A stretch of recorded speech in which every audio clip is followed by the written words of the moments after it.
Merci, Monsieur le Président. Je vais me faire la voix de Gaël Zenegui qui devait faire cette intervention.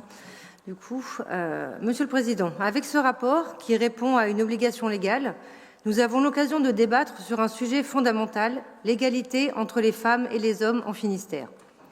Entendons-nous bien, tout n'est pas de la responsabilité du CD, mais chef de file des solidarités, il a un rôle important à jouer. Vous en conviendrez, au cours des dernières années, la question de la place de la femme dans notre société fait de plus en plus débat et c'est une bonne chose.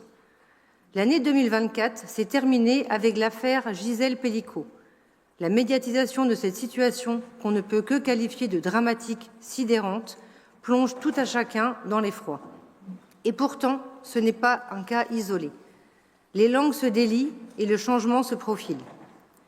Je ne reviens pas sur la totalité des axes de ce rapport qui évoque de nombreuses actions en faveur des femmes, même s'il s'agit, pour beaucoup d'entre elles, des compétences obligatoires, des réponses à des besoins fondamentaux sans objectif particulier en termes d'égalité.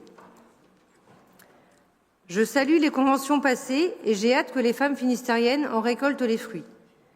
Je retiens des avancées notables comme l'accroissement du nombre d'intervenantes sociales en gendarmerie et l'installation de distributeurs de protection périodique dans nos collèges. Ces initiatives, nous les saluons aussi d'autant que nous sommes depuis 2021 à l'origine de la proposition d'installation des distributeurs et que la précédente majorité avait initié la création du dispositif d'intervenante sociale en gendarmerie. Cependant, nous ne pouvons pas nous satisfaire d'actions éparses. À court terme, il est essentiel d'accompagner les femmes en fragilité dans leur quotidien. J'ai lu attentivement votre lettre trimestrielle qui évoque un département engagé contre les violences faites aux femmes. Je ne retrouve pas en revanche dans la newsletter les baisses de subventions, comme l'amicale du Nid, mais je ne m'étends pas sur le sujet car ma collègue Armelle Luriguin a soulevé la question et vous y avez répondu. Je ne retrouve pas non plus la baisse de près de 4 000 € pour le CIDFF dans cette newsletter. C'est étrange. Au-delà des mots, œuvrer réellement pour l'égalité entre les femmes et les hommes aurait dû vous conduire à ne pas diminuer non plus les subventions à la maison du couple ou aux maisons des adolescents, à ne pas supprimer les aides aux lieux d'accueil enfants-parents. Nous avons à plusieurs reprises dans cette Assemblée et dans la presse dénoncé ces diminutions alarmantes du soutien départemental. Parlons de nos collégiens.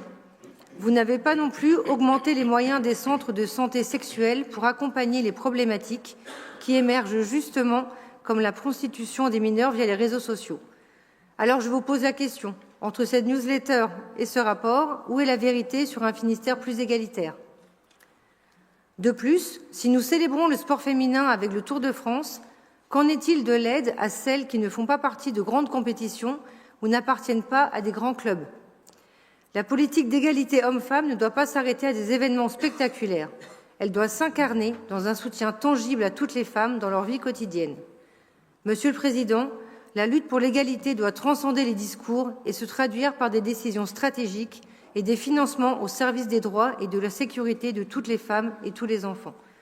Je vous remercie.